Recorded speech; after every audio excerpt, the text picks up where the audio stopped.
வணக்கம் நண்பர்களே, வாழ்க வளமுடன் நலமுடன் வாழ்க வையகம்.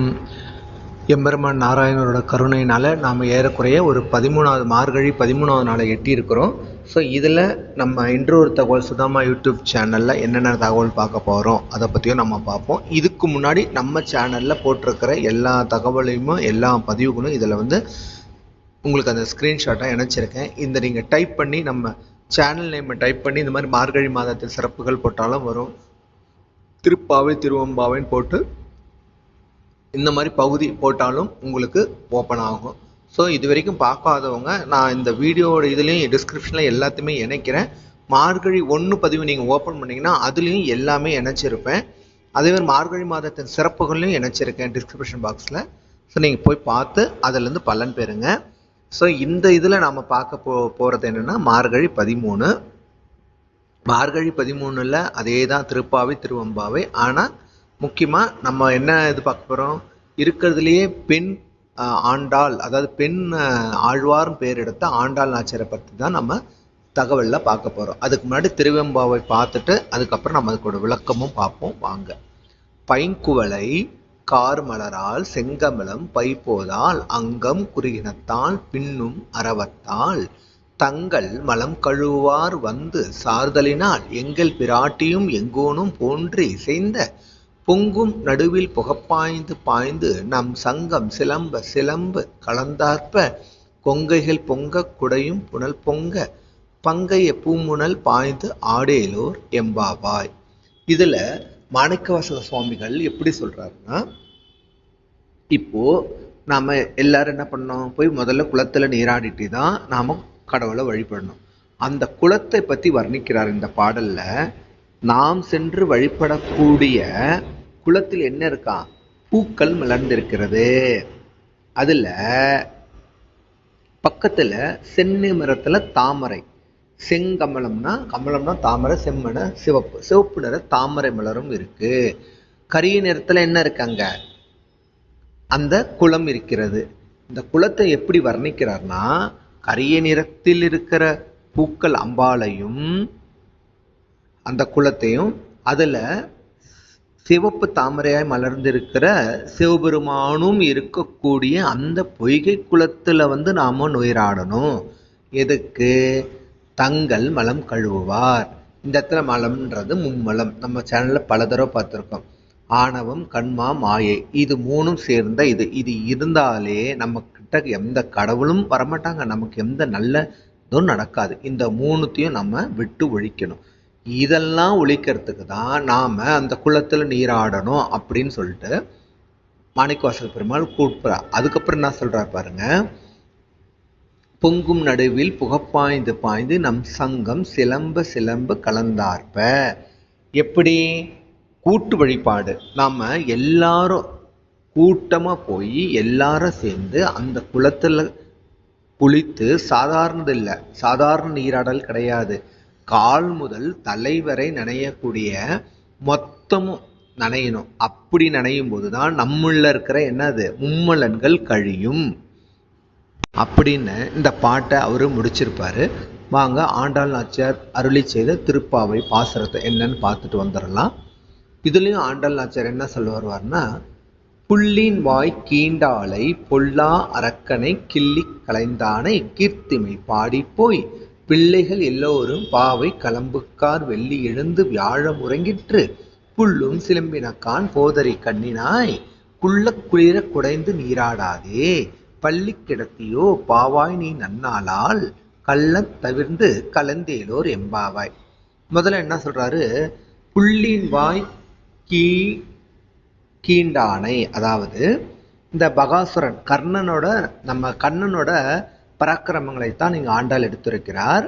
முதல்ல நம்ம நிறைய சேனல்ல பார்த்துருப்போம், கண்ணன் நம்ம கம்சன் பல விதமான முறையில் அழிக்கிறதுக்கு ஏவுவார். அதுல பகாசுரன்ற ஒரு பறவையை அழிக்கிறாரு. இவர் அந்த பறவையோட வாயை பிளந்து, அதுதான் வாயை பிளந்தவனே. பொல்லா அரக்கனைன்னு யார் சொல்றது, ராமகாவியத்தை குறிப்பிடுகிறார் ராவணனை. ராவணனை யாரு, அவர் தலையை கிள்ளி குழந்தது யாரு, ராமர் பெருமான். ஸோ அவரோட புகழ பாடணும்னு ஆரம்பிக்கிறாரு. பிள்ளைகள் எல்லாரும் பாவை கலம்புக்கார் வெள்ளி எழுந்து வியாழம் உறங்கிற்று. பிள்ளைங்கள்னா என்ன? நம்ம பிள்ளைங்கள்னா அந்த பாவை நோன்பு இருக்கிற இடம் அப்பெல்லாம் களம்னு ஒன்று இருந்தது. அந்த இடத்துல எல்லாரும் போயிட்டாங்க, நம்ம தான் இன்னும் போகலை. பத்தாக்குறைக்கு வியாழன் தூங்கி வெள்ளியே எழுந்துச்சு, நீ இன்னும் எழுந்திருக்கலையா? அதுக்கப்புறம் புல்லும் சிலம்பினக்கான் போதரை கண்ணினாய் குள்ள குளிர குடைந்தி நீராடுது. அதுலேயும் மாணிக்கவாசக பெருமான் மும்மலம் கழியறதுக்கு சும்மா மேலோட்டமாக குளிக்கக்கூடாது, தாழ் முதல் கலை வரை கொடுக்கணுன்ற மாதிரி சொல்லியிருப்பார் இல்லையா? இதுலேயும் அதே தான் ஆண்டாள் நாச்சியார் சொல்கிறாரு. சாதாரணமாக குளிக்கக்கூடாது, உள்ளம் குளிர, அதாவது உள்ளம் மகிழ்ந்து நாம் அதை குளிரும் தலை முதல் கால் வரை ஒழுங்காக நம்ம குளிக்கும் போது தான் நம்ம கிட்ட இருந்த அந்த பாவங்கள் விலகும். நீ என்ன சாதாரண ஆளா? இருக்கிறதுலே அழகான பெண் பாவாய், நன்னாளால் கள்ளன் தவிர்ந்து கலந்தேலோர் எம்பாவாய். தயவு செஞ்சு இன்னும் வா, எல்லாரும் வந்துட்டாங்க, எல்லாத்தையும் அந்த திருட்டு, கள்ளம்னா திருட்டு தூக்கத்தை விடுத்து உடனே எங்களுடன் வா, நாம் அனைவரும் சென்று நீராட வேண்டும், எம்பெருமானை பாடி பரவ தொழுவ வேண்டும்னு சொல்றாங்க. சரி, சிறப்பு தகவல் என்ன? ஏற்கனவே நம்ம இந்த பாசுரத்தை படிக்கிறதே ஆண்டாள் நாச்சியார் தான். இன்னைக்கு நம்மளோட சிறப்பு தகவலும் அதே ஆண்டாள் நாச்சியார் பற்றி தான் நம்ம பாட போகிறோம். ஏன்னா இருக்கிறதுலே ஒரே பெண் ஆழ்வார் யாருன்னா அது நம்ம ஆண்டாள் நாச்சியார் தான். இவங்க என்ன சாதாரண ஆளா? பாவை நோன்புன்றதை உலகுக்கு உணர்த்தினவங்க அவங்க தான். அது பாவை நோன்பு நம்ம இருந்தால் எப்பேற்பட்ட நம்ம நினச்சதையும் அடைய முடியும்ன்றதை அவங்க தன் பாசுரங்களால், திருப்பாவை என்னும் பாசுரங்களால் இந்த உலகிற்கு பூமி தேவியாக அவதரித்தார். பூமி தேவியாக யாருக்கு அவதரித்தார்? ஆண்டாள் நாச்சியாரை பற்றி பேசும்போது பெரியாழ்வாரை பற்றி பேசாமல் இருக்கவே முடியாது. ஏன்னா ஆண்டாள் நாச்சியார் பெண்ணாக அவதரித்த திருத்தலம் ஸ்ரீவில்லிபுத்தூர். அந்த ஸ்ரீவில்லிபுத்தூரில் பெரியாழ்வாருக்கு மகளாக, வளர்ப்பு மகளாக வந்தவர் தான். ஸோ இதில் பெரியாழ்வார் என்ன பண்ணுறாரு? தினந்தோறும், அதாவது பூக்கள் இருக்கிற அந்த வனத்தை அமைக்கிறாரு, பூக்கள் எல்லாத்தையும் எடுக்கிறாரு, தினந்தோறும் எடுத்து மாலையாக தொடுக்கிறார். அந்த மாதிரி அந்த சேவை செஞ்சுக்கிட்டே இருக்கும்போது ஒரு நாள் அந்த மாலையை ஆண்டாள் நாச்சியார் தன் கழுத்தில் போடுவதை பார்க்கிறார். அவருக்கு அதை தாங்க முடியல. ஐயோ, பூக்களை முகர்ந்து பார்த்தே சுவாமிக்கு நம்ம கொடுக்கக்கூடாது, அப்பேற்பட்டதை நம்ம மாலையா தொடுத்து வச்சிருந்தேன், சுவாமிக்கு போடாம அரங்கநாதனுக்கு அதை நீ போட்டுக்கிட்டியே, சின்ன வயசுலேருந்தே உனக்கு கண்ணனை பற்றியும் ராமபிரானை பற்றியும் நான் உனக்கு சொல்லில வளர்த்தேன், அப்படி எல்லாம் தெரிஞ்ச நீ இப்படி பண்ணலாமான்னு கோச்சிக்கிறாரு. பேசவே இல்லை. அன்னைக்கு நைட்டும் தூங்கிடுறாரு. அடுத்த நாள் இவர் புதுசாக மாலையை கட்டி கொண்டு போய் போடுறாரு. ஆனால் ஆண்டவன் அதை ஏற்றுக்கலை. இவருக்கு ஒரே இன்னும் கவலையாக போச்சு. ஐயோ, ஆண்டாள் நாச்சி அப்படி மாலையை போட்டதுனால தான் நமக்கு இது பண்ணல அப்படின்னு கோச்சிக்கிட்டு அன்னைக்கு தூங்கிடுறாரு. அடுத்த நாள் அவர் மாலையும் போடவும் இல்லை. அப்போ எம்பெருமான் நாராயணர் அவர் கனவுல போய்,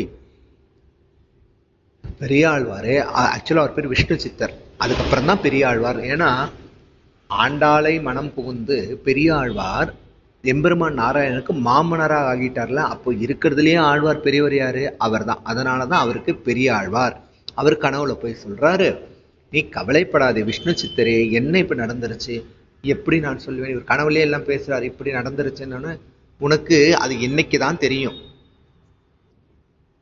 தினந்தோறும் ஆண்டாள் நாச்சியார், கோதைன்னு தான் ஒரு பேர் வைப்பாரு, கோதை தினந்தோறும் அந்த மாலையை சூடி கொடுத்து பிறகு உன்னுடைய அந்த மாலை வைக்கும் பையிலே வைப்பால், அதைத்தான் நான் தினந்தோறும் அணிந்து கொண்டிருக்கிறேனே தவிர நீ கொடுத்த புது மாலையை நான் அணிவது இல்லை. சூடி கொடுத்த சுடற்குடையால் கொடுத்த மாலையை மட்டும்தான் அணிவேன். நீ கவலைப்படாமல் சென்று உறங்கு. அவள் தொடுத்த மாலையை மட்டுமே எனக்கு தினம் சாத்துவாகன்னு கனவுல சொல்றார். ஆண்டாள் நாச்சியாருக்கு அப்படியே உள்ளம் பூரிச்சு போச்சு. அதுக்கப்புறம் அவங்களுக்கு தினமும் சுடி கொடுத்த சுடக்கூடியால் மாதிரி ஆண்டாள் தன் கழுத்தில் போட்டு அந்த மாலையை கொண்டு போய் போடுறாரு. அவர் ஏத்துக்கிறாரு. அதுக்கப்புறம் என்ன பண்றது, பருவ வயது வந்தோன்னு அவர் கல்யாணம் பண்ண நினைக்கிறார் பெரியாழ்வார். இவங்க ஒரே சண்டை. நான் மணந்தால் எம்பெருமான் நாராயணனை தவிர வேறு எவரையும் மணக்க மாட்டேன். இவர் கடவுளை போய் எப்படியுமா மணக்க முடியும்? சாத்தியமா? அவர் எங்கிருப்பார்? நாம் மனிதர்கள் அல்லவா? இல்லை, சாத்தியம். அதற்கு நான் நோன்பு நோட்பேன்.